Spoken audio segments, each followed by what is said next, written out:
In the middle of New York's East River lies a 2-mile stretch of land American Indians once called Minnehahannock, an island place. It was bought by Dutch settlers in 1637, captured by the English, afterward inherited by the Blackwell family who farmed it for many years, and finally bought by the city of New York in 1828. It became a location for mental institutions, prisons, and hospitals. It was at times referred to as the island nobody knows, Welfare Island, or Manhattan's Other Island.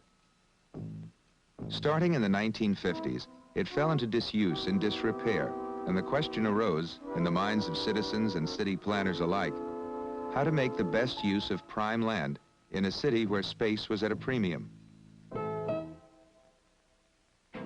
In 1968, plans were set in motion on a local, state, and national level to create on this neglected little island one of the most advanced new towns in the United States, Roosevelt Island.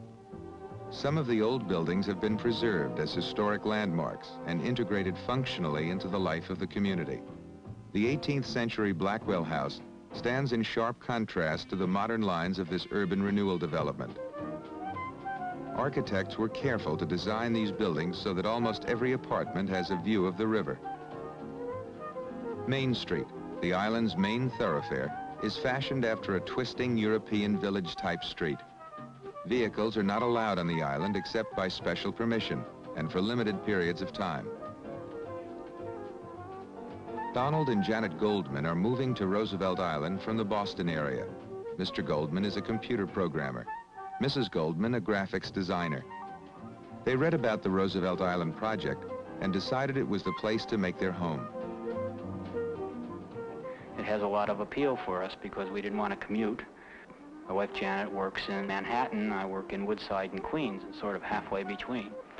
We're really looking forward to enjoying the city.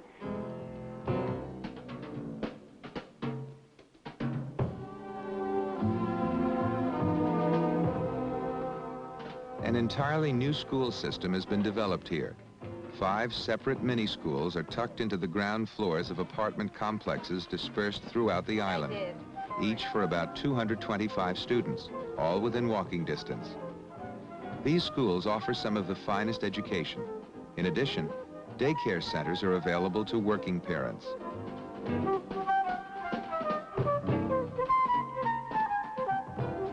By the end of 1976, over 2,000 families had acquired a new lifestyle in the city within a city, and there is room for growth. You might call it urban pioneering, but have the opportunity to sort of shape it. I mean, where else can you look down the East River and over Manhattan? I know we're going to have swarms of friends visit us. The apartment complexes are for low, middle, and upper income housing, and all designs incorporate the needs of the handicapped and the elderly.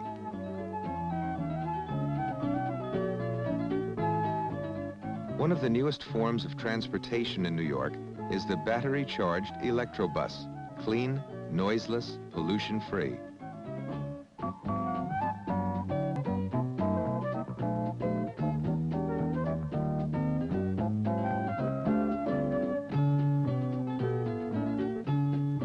Residents are only 5 minutes from Manhattan by aerial tramway. It's the only place in the United States where such vehicles are used for urban mass transit. Each car holds 125 passengers.